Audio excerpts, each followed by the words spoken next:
بہت ہی خوفناک قسم کی اطلاع یہ ملی ہے کہ لاڑکانہ کے نوجوان S S P Ahmed Chaudhry کو تبدیل کرنے کا حکم جاری کرنے والے سکھر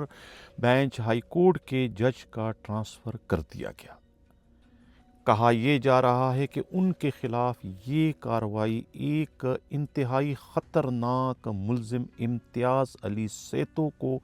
ضابطہ فوجداری کی دفعہ 497 کے تحت رہا کرنے کی وجہ سے عمل میں لائی گئی ہے۔ حالانکہ یہ کارروائی خود متعلقہ پولیس کی جانب سے بھجوائی جانے والی رپورٹ کے نتیجے میں کی گئی تھی، لیکن اس کا نزلہ معزز جج پر گرا دیا گیا۔ کہا یہ جا رہا ہے کہ چونکہ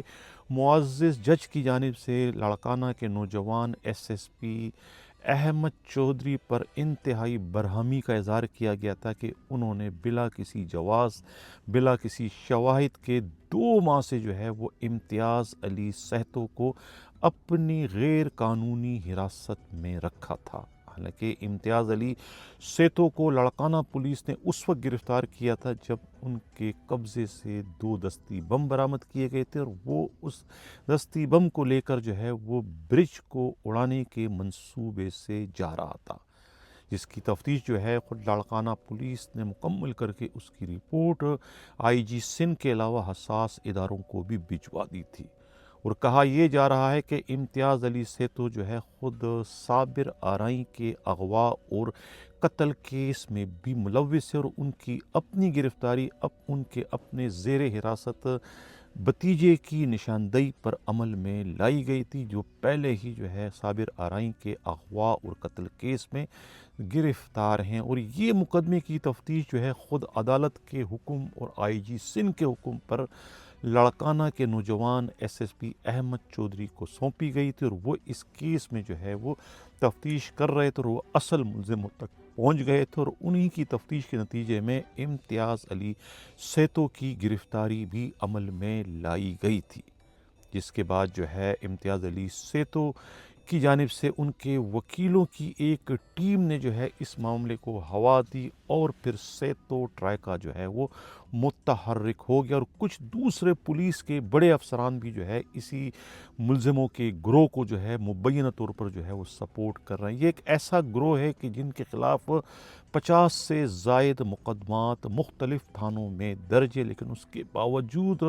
متعلقہ عدالت سے جو ہے اس ملزم امتیاز علی سیتو کو 497 کے تحت جو ہے وہ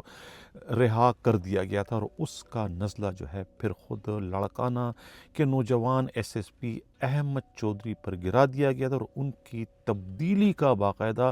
حکم جو ہے خود متعلقہ کورٹ کی جانب سے جو ہے وہ جاری کر دیا گیا تھا، اور آئی جی سندھ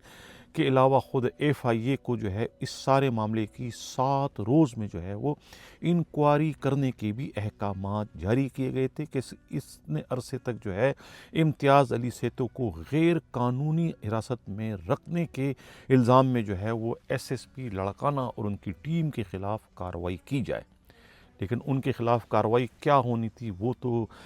ان کے خلاف تو کارروائی نہ ہو سکی۔ وہ گئے سپریم کورٹ اور چیف جسٹس ہائی کورٹ کے پاس گئے سندھ کے، اور انہوں نے وہاں سے انصاف حاصل کر لیا، اور بعد میں جو ہے وہ نزلہ جو ہے خود ان جج پر جا کے گرا، جس جج نے جو ہے خود احمد چودھری کے خلاف کارروائی کرنے کا حکم دیا تھا، اور امتیاز علی سیتو کو 497 کے تحت رہا کرنے کے بھی احکامات جاری کیے تھے۔ یہ ہے اس وقت کی تازہ ترین صورتحال۔ جاتے جاتے ایک اور خبر بریک کرتا چلوں کہ کورنگی کے نوجوان ایس ایس پی طارق نواز کی خدمات جو ہے وہ ایف آئی اے کے سپرد کر دی گئی ہے، ان کا نوٹیفیکیشن جاری کر دیا گیا ہے، اور ان کی جگہ جو ہے خود فدا جاوری کو جو ہے وہ ایس ایس پی کیماڑی ٹاؤن کے بجائے جو ہے ایس ایس پی کورنگی ٹاؤن تعینات کر دیا گیا ہے، جہاں علی مردان کوسو کو SSP تعینات کرنا تھا، جس کے بعد ان کی پوسٹنگ کیماڑی ٹاؤن میں ہونے جا رہی تھی، لیکن کہا یہ جا رہا ہے کہ ان کی پوسٹنگ کی راہ میں جو ہے سندھ پولیس کے IG غلام نبی میمن کے ساتھ ساتھ ایڈیشنل IG کراچی جاوید عالم اوڈو جو ہے وہ سیسا پلائی دیوار بن گئے، جس کی وجہ سے جو ہے علی مردان کھوسو کی جو ہے نہ تو کورنگی میں پوسٹنگ ہو سکی اور نہ ہی کیماڑی ٹاؤن میں۔ اب کہا یہ جا رہا ہے کہ کیماڑی ٹاؤن میں جو ہے خود کاشف عباسی کی پوسٹنگ ہونے جا رہی ہے، یہ کہنا ہے پولیسی کے انتہائی قابل اعتماد ذرائع کا۔ اسی کے ساتھ ناظرین اجازت چاہتا ہوں، اللہ حافظ۔